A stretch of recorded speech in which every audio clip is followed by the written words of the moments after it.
The morning after a major exam, you wake up, stare at the ceiling, and stay there.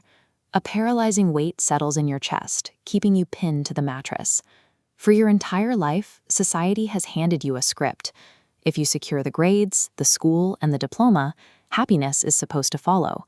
Your brain's dopaminergic system treats this path like a guaranteed transaction. With every late-night study session, your neural pathways inflate with anticipation, calculating a massive payoff wave line. When the exam ends, that single focal point vanishes. If the test went poorly, or even if it went well and your life simply hasn't changed, your brain realizes the promised payoff is missing.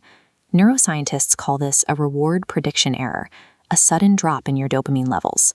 That heavy sensation is biological withdrawal from a chemical expectation manufactured by the society around you.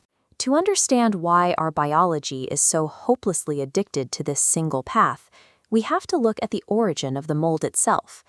The structure of your school day is a direct descendant of the 19th century Prussian education system, adopted during the peak of the Industrial Revolution.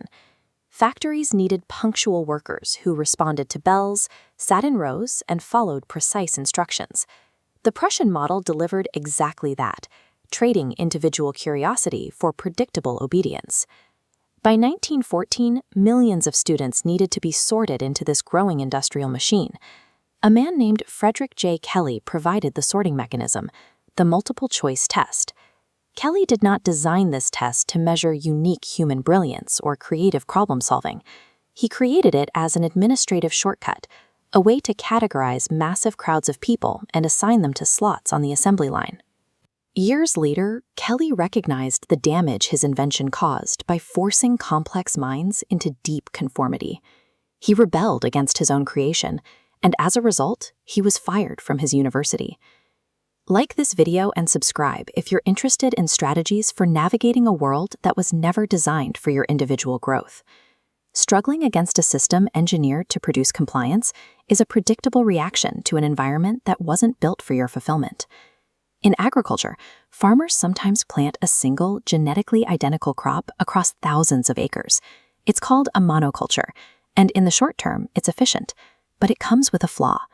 Because there is zero genetic variation in the field, a single passing fungus or a shift in the climate can destroy the entire harvest overnight.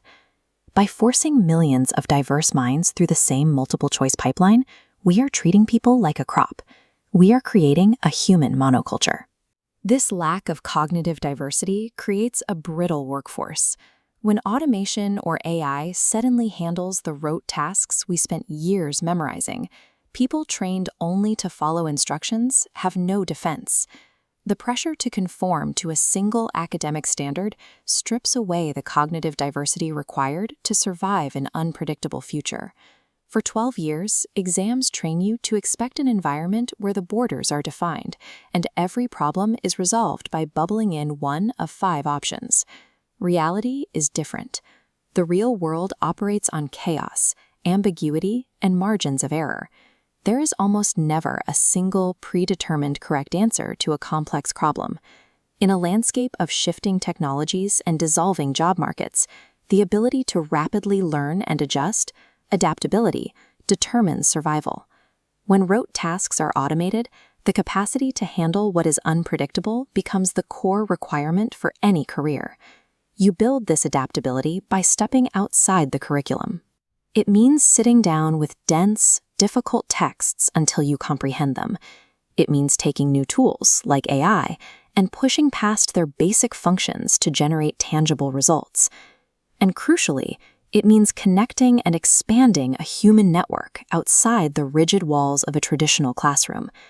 Your biological hardware continues to physically mature and rewire until your early 30s, long after the school system stops trying to shape it. It is normal to feel a spike of anxiety when you see your peers following the expected path, while you feel stalled out. Falling away from the expected path forces you to navigate chaos without a map. That is the moment you begin developing resilience.